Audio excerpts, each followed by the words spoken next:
राम राम मंडळी. वाघोली पुणे येथे सुरू असलेल्या महाराष्ट्र केसरी 2026 या कुस्ती स्पर्धेत कालच्या फेऱ्यानंतर संपूर्ण चित्र आणखी स्पष्ट होत असलं तरी अनिश्चिततेचा थरार अजूनही कायमच आहे.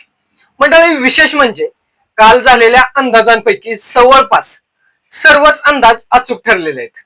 फक्त एकच अंदाज चुकलेला आहे आणि तोच स्पर्धेचा सर्वात मोठा टर्निंग पॉइंट ठरलेला आहे. मंडळी, संग्राम पाटील आर्मी कोल्हापूर जिल्ह्यातील पैलवान पुढील फेरीत सहज पोहोचतील आणि त्यांची कुस्ती पृथ्वीराज मोहोळ यांच्या सोबत होईल असा आपण अंदाज व्यक्त केला होता. मंडळी, मात्र अकोल्याच्या सिद्धांत गवई या युवा पैलवानाने संग्राम पाटील यांना पराभूत करत सर्वांनाच आश्चर्याचा धक्का दिला. हा निकाल केवळ एक उलटफेर नव्हता तर संपूर्ण मॅट विभागाचं समीकरण बदलणारा ठरलेला आहे.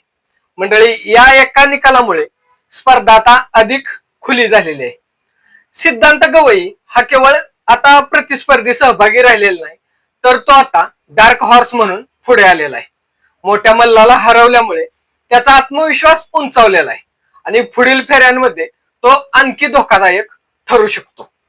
त्याचबरोबर आजच्या फेरीत पृथ्वीराज मोहोळ विरुद्ध सिद्धांत गवई अशी अत्यंत महत्वाची लढत रंगणार आहे.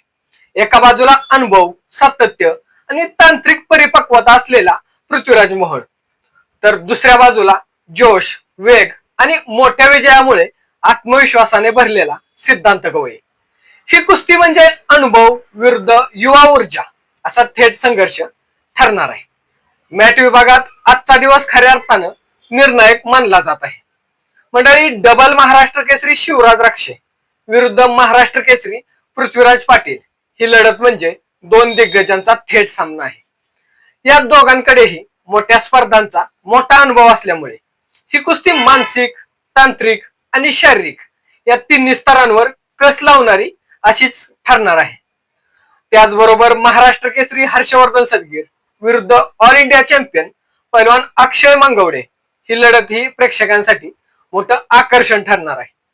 दोन्ही पैलवान आक्रमक शैलीचे मल्ल असल्यामुळे ही कुस्ती वेगवान, रोमांचक आणि निर्णायक क्षणांनी भरलेली असण्याची दाट अशी शक्यता आहे. मंडळी, सोलापूरचा जयदीप पाटील विरुद्ध साताऱ्याचा दिग्विजय जाधव ही लढत ही गेम चेंजर ठरू शकते. योग्य क्षणी अचूक टायमिंग साधत डाव टाकण्याची दोघांची क्षमता लक्षात घेतल्यास तर या कुस्तीत शेवटच्या सेकंदापर्यंत निकाल सांगणं पूर्णपणे कठीण असंच आहे. माती विभागात पाहिलं तर सिकंदर शेख विरुद्ध विक्रम भोसले आणि महेंद्र गायकवाड विरुद्ध इम्रान मुजावर या अनुभवी विरुद्ध युवा मल्लांच्या लढतींमध्ये सिकंदर आणि महेंद्रचं पारड जड वाटत आहे. त्यांच्या अनुभवाचा आणि सध्याच्या फॉर्मचा विचार करता ते पुढील फेरीत प्रवेश करतील अशी शक्यता अधिक दिसून येत आहे. मात्र रविराज चव्हाण विरुद्ध शुभम शिदनाळे ही कुस्ती पूर्णपणे अनिश्चित अशीच आहे.